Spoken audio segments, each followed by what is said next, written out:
کفر کے بعد سب سے بڑا گناہ دل دکھانا ہے، چاہے وہ مومن کا ہو یا کافر کا۔ اور ناظرین، خوش فہمیوں کی اینک جب اترتی ہے تو ہر چیز صاف دکھائی دیتی ہے، حتیٰ کہ اپنی اوقات بھی۔ کامیاب وہی ہے جو اس اینک کو وقت سے پہلے اتار دے۔ دنیا بھی عجیب جگہ ہے۔ یہاں 100 کلو اناج کی بوری جو اٹھا سکتا ہے وہ خرید نہیں سکتا، اور جو خرید سکتا ہے وہ اٹھا نہیں سکتا۔ مضبوط ترین ہوتے ہیں وہ رشتے جہاں عیب گنے نہیں بلکہ چھپائے جاتے ہیں۔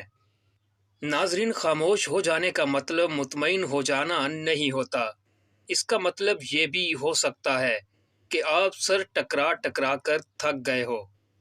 جو انسان کسی کے ساتھ زیادتی کر کے اپنے لیے عزت چاہتا ہے تو پھر اللہ اسے اپنے انصاف کے ذریعے ذلت دیتا ہے۔ ناظرین، مخلص دوست کے اندر اتنا پیار چھپا ہوتا ہے جیسے ایک چھوٹے سے بیج کے اندر درخت۔ اللہ کی دی گئی ڈھیل کو اپنی چالاکیاں مت سمجھو۔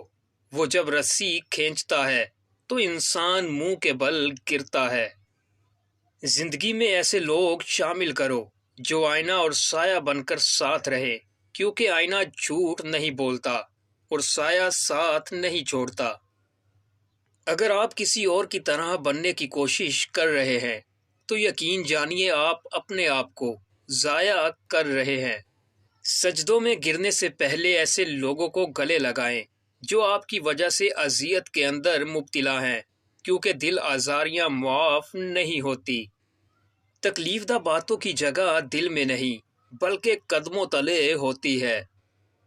دوسروں کو خوش رکھنے اور دل میں جگہ بنانے کے لیے اپنی بہت سی عادتوں اور رویوں کی قربانی دینی پڑتی ہے۔ اگر دوستی کا رشتہ نہ بنا ہوتا تو لوگ کبھی یقین نہ کرتے کہ اجنبی لوگ اپنوں سے بھی زیادہ پیارے ہو سکتے ہیں۔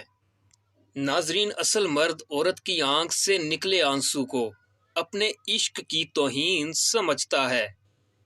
سر میں درد ہو یا چکر آنے لگے تو فوراً تھوڑا سا زیرہ منہ میں ڈال لو، درد ہمیشہ کے لیے ختم ہو جائے گا۔ ناظرین، تنہائی میں خیالات اور بھیڑ میں اپنے الفاظ کی حفاظت کیجیے، اور اگر زندگی میں کچھ پانا چاہتے ہو تو طریقہ بدلو، ارادہ نہیں۔ ہمیشہ اپنی چھوٹی چھوٹی غلطیوں سے بچنے کی کوشش کرو، کیونکہ انسان پہاڑوں سے نہیں پتھروں سے ٹھوکر کھاتا ہے۔ ناظرین، وقت آنے پر لوگ ساتھ کم اور مشورے زیادہ دیتے ہیں۔